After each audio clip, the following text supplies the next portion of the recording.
I'm choosing right now because I want you to know that you hurt me. And there's not enough sorries in the world that can fix that. Why are you even here? Just leave. Do us both a favor. So that was probably my favorite scene between Roger and Tasha, for the simple fact that we get a sense of what went wrong in their marriage. You know, Roger's coming over to quote unquote apologize, and you know, you can see Tasha's expression. This is all very new for her. She's not used to hearing him say I'm sorry. And then in true Roger fashion, he comes over to let her know that he's dating. And it's like, okay, what did I need to know that for? But Roger felt like he owed Tasha the truth. But Tasha didn't need his truth. The truth was in the signing of the divorce papers when we said this was over. But because the two of them are so used to this back and forth, he felt like a conversation like that needed to happen. So, as usual, when things get heated between them, Roger always has to go. As you can notice, he always gets up from the chair and he has to go. Do what you do best. Leave. Leave? I always leave? Yeah. No. I leave when you're being unreasonable. That's when I leave. And Tasha is tired of him walking out. So she addresses it. She says, do what you do best. Leave. And you kind of get a sense of that's how their relationship was. He's always leaving. And, you know, Roger was feeling kind of frustrated in that moment. Like, no, I'm not leaving. You're just being very unreasonable. And that took Tasha back to a time where she was very hurt in her life. She's tired of seeing Roger's back. And, you know, she finally needed to open up about the miscarriage because the miscarriage is where their relationship kind of went wrong. And, you know, this is the first time that Tasha's really opening up about the miscarriage to Roger. Like the miscarriage? What? Oh, yeah. You forgot about that. No. No, I haven't forgotten about that. But it's something that I choose not to remember. What's there to remember? You were really there for it.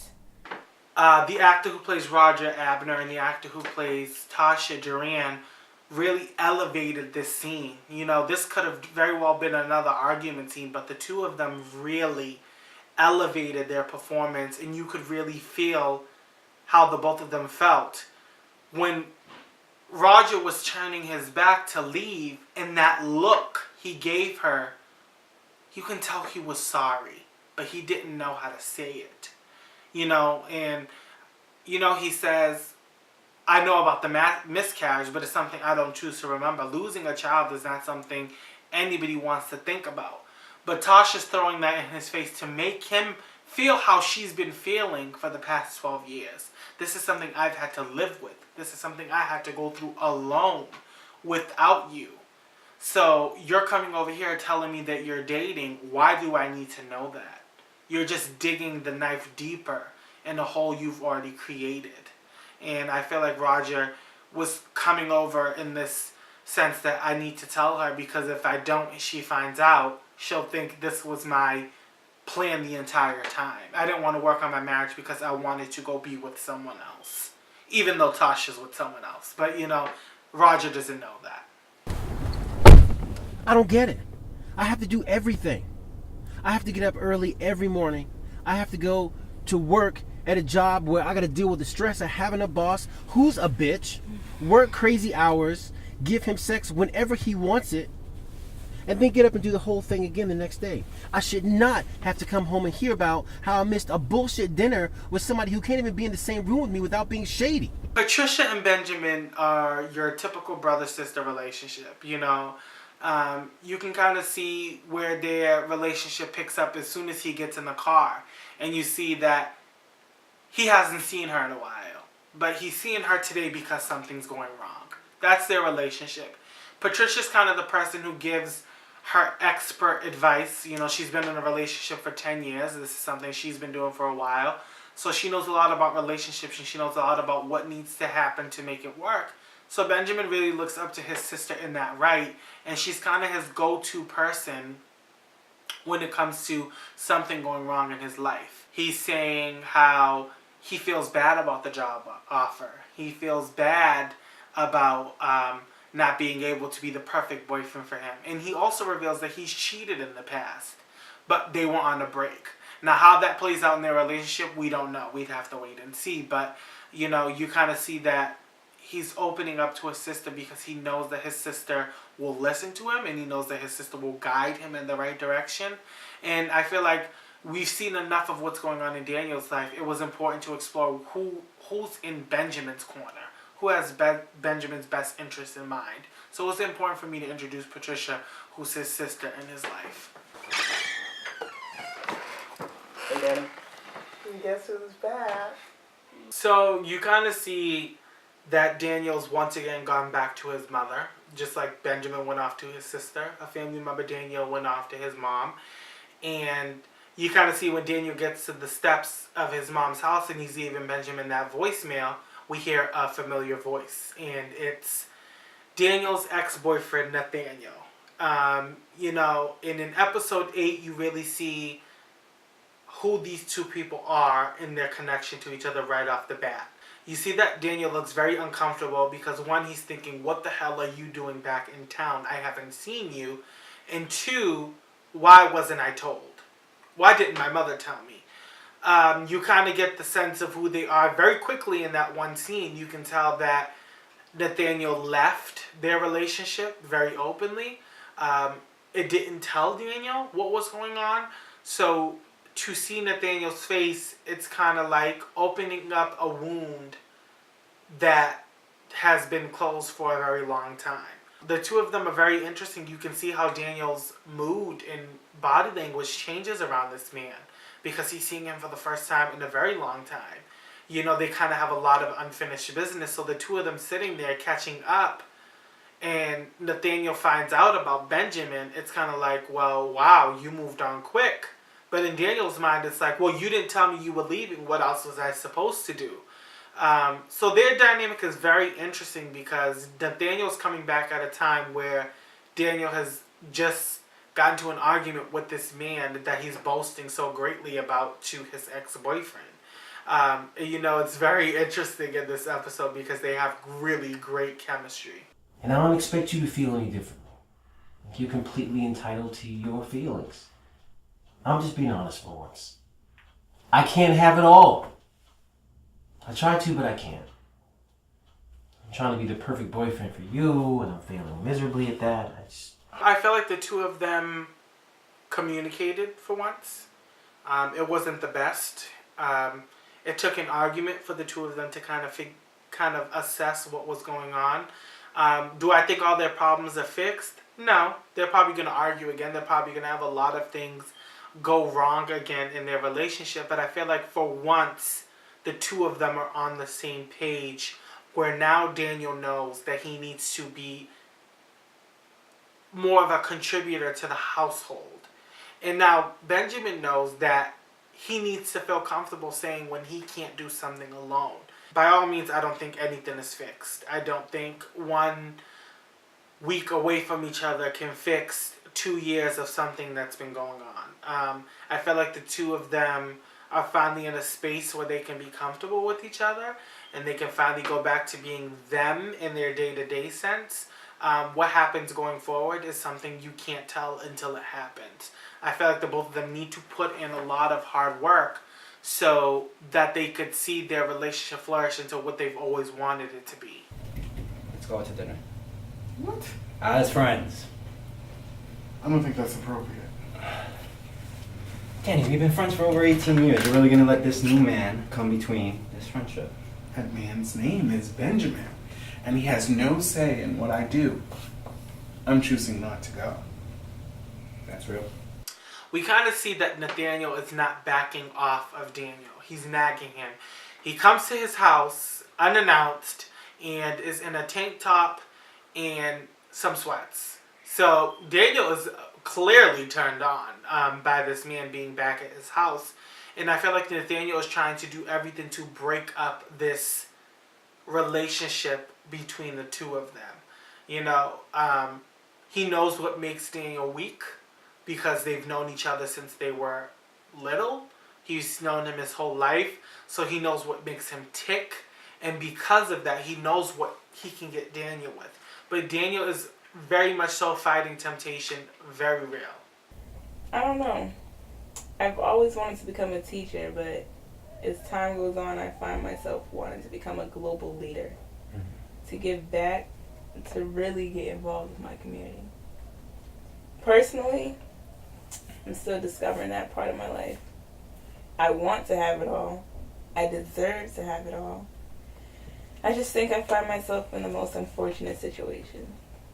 You can kind of see now that in the later episodes, Tasha and Nico are really growing in their relationship. You know, they have this really important conversation about, you know, Nico kind of makes a funny comment about getting all CNN nightly Nico makes this really funny comment about getting all CNN nightly news on each other, but I feel like the two of them needed to have a conversation about what their dreams were, what their goals were, what they wanted to do. And, you know, Tasha finally opened up to this man about her divorce and her marriage and the things that are holding her back. And in that, she realized that so much has held her back that now she needs to make up for lost time. And, you know, the same thing with Nico. You see Tasha encouraging him to be a chef. And, you know, he's kind of never thought about it in that capacity, but now he is because she's there encouraging him. So, and in that moment, Tasha and Nico have really reached a new level of who they want to be in their friendship or relationship or whatever. They haven't decided what they want to be, but the two of them are really working on becoming something. You know, Tasha doesn't want to move too quick, and Nico knows that. And I think that's what Tasha appreciates about him, is that he's working at her speed. He's growing at her speed. This episode was very loaded. You can kind of see that everything is going wild. You see Juanita and Benjamin in the same space for the first time. You know, writing the show is like they have to meet one day. And they have to be in the same space one day. And I felt like it needed to happen now because Benjamin really wants to fix the things that are contributing to the wrongdoings of their relationship. So Benjamin's going over there with all good intentions, and Juanita is reading him like a copy of Essence.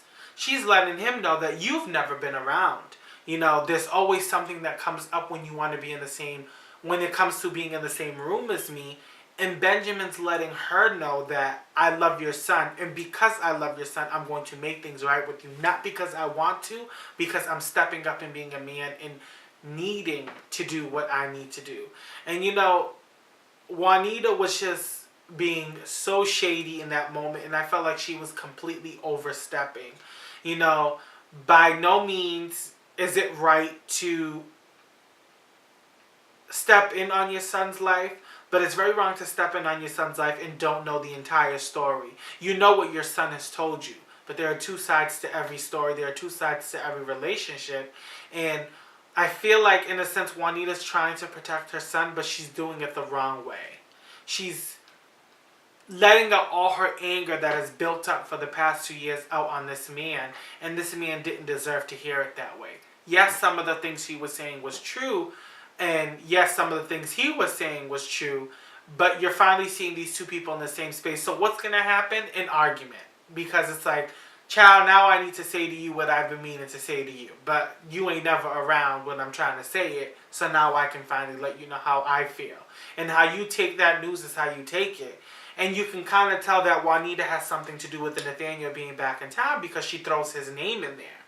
And that kind of throws Benjamin off for a loop because it's like, well, what is your ex-boyfriend doing back in town? And why wasn't I aware of that? So you can kind of see how that plays out within the finale. Nathaniel, what are you doing here? I wanted to talk. About? Well, last night. Can I come in? This scene was very much a case of ball-headed ass games. You know, This was a very real moment for the both of them. Nathaniel coming over once again unannounced. Why are you here? Nathaniel's really trying to prove a point that he wants to make things work. The whole boyfriend thing is behind him. This man will be out in a second because I'm back. And Nathaniel still thinks he has that kind of weight over Daniel. And you kind of see that Daniel's trying so hard to resist temptation. And in that moment where Daniel says, this isn't simple. It's never been simple between us. It's always been so complex and so complicated. It's never 1 + 1. And in that moment where Nathaniel steps forward to make a move, Benjamin walks in. And Benjamin walks into the man that Juanita referenced in that first argument scene. And Nathaniel's all over his man. So what's the first thing he's going to do? He's going to ask his man what's going on. I'm going to ask you what's going on before I ask this other guy what's going on, because you belong to me. So you owe me an explanation. And you kind of know that whole scene played out so many emotions. You can kind of see that Daniel was so conflicted in the sense that the two people that mattered the most to him were in the same room. Nathaniel meant a lot to Daniel and still does because they're still best friends, but they haven't communicated in a while. And you kind of see that this is the man who's occupying Daniel's space right now that he wants to grow with and be with and love with, and they've been through a lot with each other. And you kind of see that Nathaniel is just spilling all the tea and saying everything that's gone on between the two of them and how Nathaniel thinks that Daniel wants to make this work. And in that moment, when Daniel doesn't give a clear answer, that's like a slap in the face to Benjamin. Everything that they've gone through in these first 8 episodes is coming full circle in the sense that you want to leave me to be with this man because this man made you happy. This man did for you what you want me to do for you. Is everything all right? No, Nathaniel, everything is not all right. Why are you here? Because I love Daniel. I came here to convince him to give us a shot. So it was very interesting to see how that played out because it's like one thing after the other happened within the span of 5 minutes. Everything happened so quickly. And then in the ending, when Benjamin mentions the check, it's the ultimate slap in the face. Everything I sacrificed and did was so that you can get to another space in your business. And you can kind of tell that Daniel is regretting every part of this moment and every part of Nathaniel coming back to town. It was a very emotional and very deep scene between the three of them because there was a lot of history in that one room. So Roger coming back, I didn't want it to be a cliche, oh, I'm back, let's get back together. I feel like Tasha was at a point in her life where she's not fully there yet, but she's almost working on toward being there, where she's smiling again, she's happy, she's enjoying what's going on in her life. She just made a commitment to be Nico's girlfriend. You know, she's finally moved on from friend to girlfriend status. And when Roger comes back, it's very real for her because she's staring in the face of a man who meant a lot to her for so many years. But I feel like Tasha's very liberated in that moment because she's like, yes, can I help you? Like, what do you want now? You've hurt me so much. What do you want now? And I found you have to wait until season 2, if there is one, to find out what is going on between the two of them. My hope is that each of you walk away with a sense of comfort in knowing that you relate to these people and know that you are just like them in the sense that you have to put one foot in front of the other. I want people to take away a sense of confidence in being able to work on your dreams and knowing that it's okay to fail sometimes. I want people to know that they have to appreciate their journey and to never compare your journey to someone else's, because as you can see, these characters are all living very difficult and complex lives just like all of us, and you can see that they're really taking things day by day as they hope to. I hope that you will see yourself in this and know that one day you can achieve your personal goals and dreams like Daniel, Benjamin, and Tasha are trying so hard to. And my main goal is that you enjoyed the show and that you will continue to tune in if there is a season 2.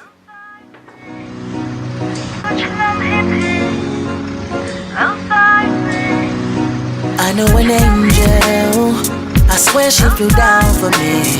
She gave me her heart, but you probably won't believe till you see me fly. My baby and I, there can never